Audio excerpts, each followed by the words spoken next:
Had a terrific talk with Lars Eller a couple nights ago after his 1,000th game, after that wonderful moment when he scored a goal. And it takes a lot for me to disagree with Lars Eller. Good morning to you. Good Monday morning. I'm Dejan Kovacevic of DK Pittsburgh Sports, and this is Daily Shot of Penguins. It comes your way bright and early every weekday. If you're into football and or baseball, I also offer daily shots of Steelers and Pirates that I hope you'll also check out. The Penguins did finish off their pre-break schedule in wow. Yeah, I'll just use that as the adjective, wow fashion. Eller coming up with a goal in his 1,000th, same as he did in his very first for St. Louis many years ago. Sidney Crosby with, even by Sid's standards, an absurd spinorama backward pass, blind, or at least we think it's blind, presuming he doesn't really have eyes in the back of his head, to Jake Gensel. And then Marcus Pettersson with a gorgeous top shelf bar down beauty in overtime. And everybody had the opportunity to leave the rink that night feeling good about themselves individually and to an extent collectively. Especially when you consider the alternative, when you consider the noise that undoubtedly was beginning to creep into the inside from the outside. There's an excellent chance there was noise on the inside as well, I'm told. But you know what? They ended it with a bang. And even though they're sitting there in 10th place, tied with a couple other teams, 5 points out of the final wild card spot, it's still looking very much up at the race in which they should be participating. They're at least still there. And as any professional athlete will attest, going into a break, those wins are so valuable. The last thing you want to be doing is beating yourself up the entire time, because then it only compounds by the time you get back. Feels like nothing's changed, feels like nothing's going to change. And look, optimism, it helps. No one ever in any of life's ventures wants to feel like they're wasting their time or energy. They want to feel like there's a chance of succeeding. So Eller, who in his own way and to his own extent has become a real leader on this team, and I hope you got to see and appreciate some of the way his teammates feel about him with that ceremony before the game, told me after the game that he believes in these players. He believes in everything that's happening around this team. He feels that they haven't gotten the results. He feels like the underlying hockey beneath the outcomes, beneath the results, has been better than what's made it to the surface. And then he said the one thing that really stuck with me. We've got the group. We've got the group. That's not some bold headline guarantee or anything like that. It could just as easily be construed as his saying that, he likes the people that are there, he likes their potential and whatever, but that's not what it was. And because it's coming from him and because he's so bleeping smart, I knew that he knew what he meant to say. And it was at that point, for the first time, that I thought to myself, Lars Eller is wrong. Now, it could just as easily be true that I'm wrong. In fact, chances are strong.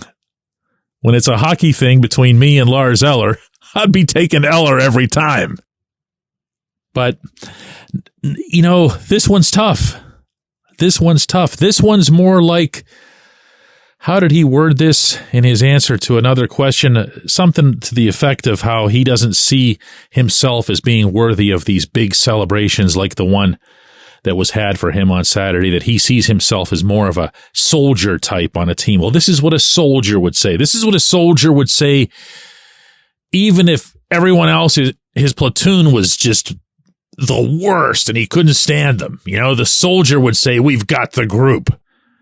So that's the way I'm going to lean with this for now. I don't see the group.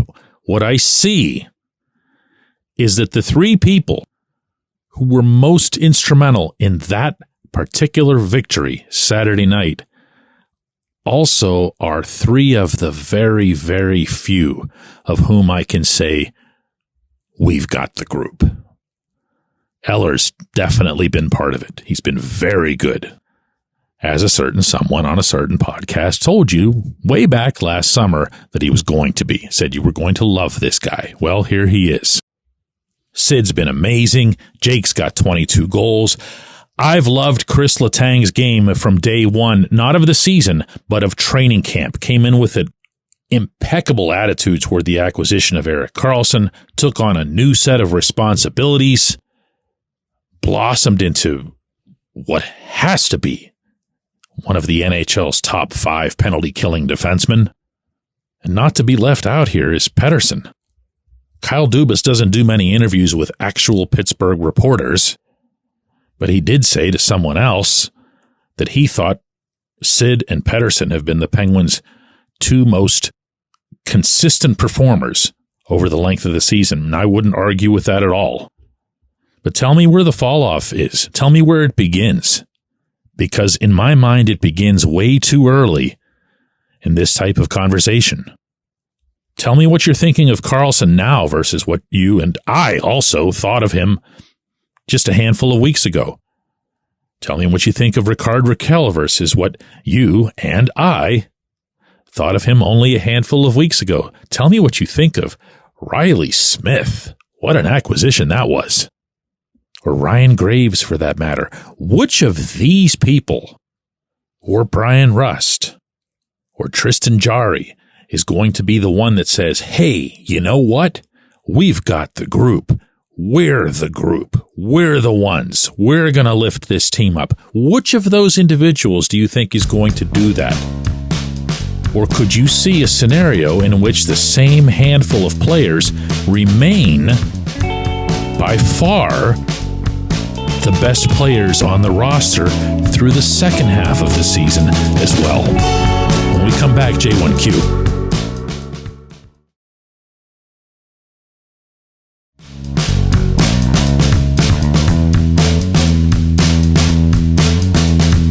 Today's J1Q comes from Gene, who says, DK, I loved the in-game changes by Mike Sullivan and the sheer chaos created the other night by the Rickard Rakell, Lars Eller, Evgeny Malkin line.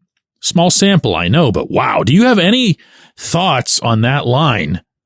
And do you think it'll be back after the break? Gene, I'm not going to tell you what to like and what not to like, but I will say this.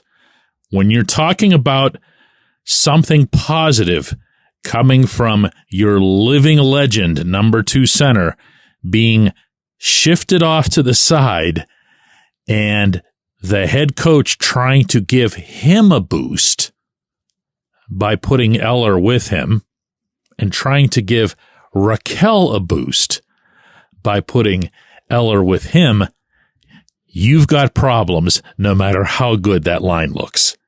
Because you can do that, as Sullivan did, in the third period of a game in which you're trailing, at least they were until midway through the period, but you're not creating anything remotely resembling a long-term solution. There are people on this roster who have to perform a hell of a lot better and a hell of a lot smarter than they have been. One of those happens to be Gino.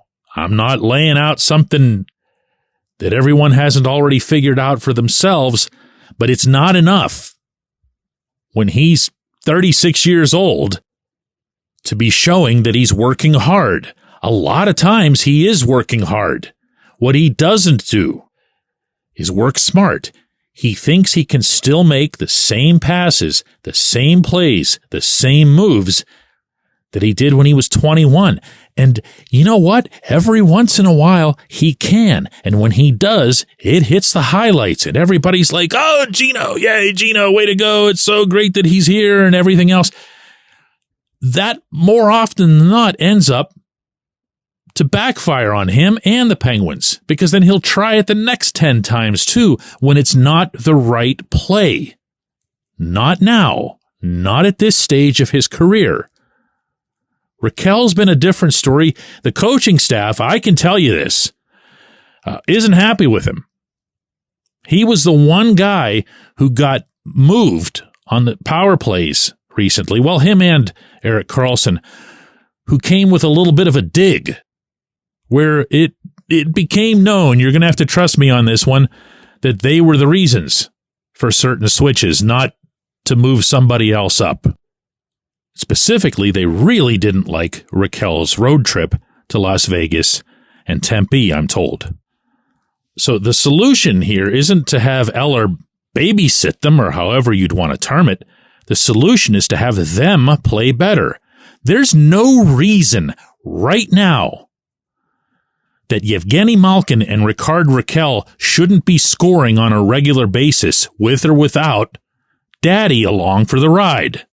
I know, Gene, that this isn't what you asked and probably isn't what you want to hear, because I saw the same thing you did. The line looked terrific. They were rushing up ice in unison. I thought especially between Eller and Gino, I thought there was just a lot of good stuff.